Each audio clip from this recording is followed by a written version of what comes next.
Come on in, you are right on time. We are scratch building a COX Cheetah from a classic COX slot car from the 60s. We started with a well-worn Cheetah coupe, and then we brazenly chopped the top. Hi, I'm Doug, and you have skidded to a stop on the Full Earth Workshop. Today we'll prep the head and tail lights, install a steering mechanism, and stay around till the end. We'll create a brass roll bar. In the meantime, don't forget to subscribe. I love it when people subscribe. With a very well-sanded old vintage body from COX, we've worked very hard to make it a Roadster, and now we're going to start drilling holes in this thing to prepare for the headlights, the tail lights, and some vents that were in the rear of this car. You'll remember that a lot of cars that were on the Can-Am circuit of the time started chopping away, especially at the rear section of the cars, to let some of that air pressure free. Now, take a look. This is one crazy little setup, but it actually works. I just tried to support the rotary tool a little bit to get me started on some headlights. From the vintage photographs that remain, it seems that the COX Roadster changed quite a bit for every race. This build is going to turn out to be an amalgam of my favorite versions. You'll notice that I'm using a rather coarse drill bit here because it's the right size. If you can, I would try to come up with something a little less aggressive because it does create some chips in the surface. I had to do some repair work afterward. You'll notice that I'm drilling in from several different angles, and that just seems to be necessary to get the proper profile. I think in retrospect, I'd recommend using a diamond bit in your rotary tool if you have one. I'm going to work real gently here with some 600 grit sandpaper and then put in some Tamiya putty. We'll let that dry and it really will clean up those edges nicely. Now take a look at the rear of the car. In this photograph, there were actually 6 holes in the back. 2 of the holes were filled by the taillights, the rest were vents. And you'll see I'll be adding and subtracting over the next few minutes. Classic COX slot cars had a lot of variability in the way that they were mounted. Since we had to scratch build the lower section of this body, I've had to create a boss in the back. This is at the same location as before. This was created with some simple tubing, a little bit of styrene for the webbing, and then I just reinforced with some 2-part epoxy. After letting the body sit overnight, the whole assembly is very strong and ready to mount the chassis.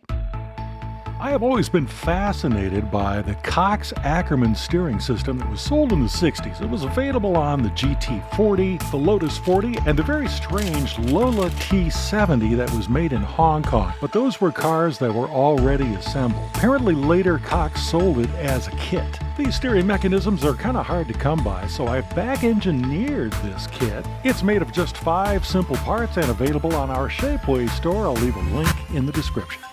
I'm glad you stuck around to the end of the video because we have a really cool roll bar to make out of brass.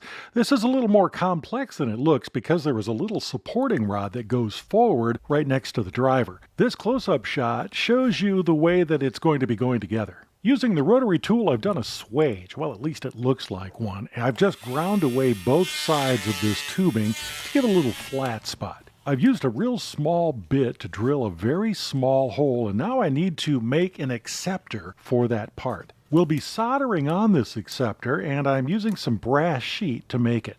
All I need is a small sliver. After marking it, I just use some kitchen shears to cut away. It's going to curl, don't worry about that, because it's so thin, you'll be able to straighten it out with your fingers. I always recommend wearing some eye protection when you cut metal. 9 times out of 10, you'll be just fine without them until something like this. It shot across the bench. Luckily, I had something covering my eyes.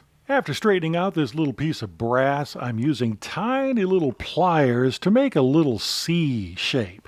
Now, many slot car hobbyists already know this, but the brass needs to be really clean before you start to solder. I remember just a few decades ago, it was very common for most everybody to solder, but it's become kind of a lost art. I tend to use my Blazer torch just because it reaches a really nice temperature very quickly, and it's a very even heat. If you don't have one of these torches, don't worry about it. Don't run out and buy one. Any soldering iron will do just fine. If you do use a torch, you have to make sure you spend quite a bit more time letting the part cool down before you touch it, or you get filleted phalanges.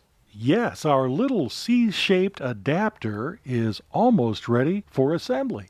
First, I'm going to have to sand just a little bit. Takes away some of the solder, and it also cleans up that joint a little bit. I've started to use these little diamond discs as sandpaper. They work great, and they last a long time. I keep a few spools of copper wire in different diameters around. These are readily available from craft shops. They're used mostly for jewelry. Although you could use a tiny screw in this situation, I still think it's a little bit out of scale. So I'm using this small wire, and I'm going to bend a C shape in this wire and then just cut it off, and it basically disappears. I had to plan the way that I would install this roll bar. Once the car is painted, you don't want to scratch anything up, so I've created a little hook on the end and then a little notch underneath the car so you know exactly where it's supposed to go. Since there's a hinge, we can just fold it up and then slide it into place. And this is a great time to call time out. We're almost ready to wield the airbrush as we scratch build the COX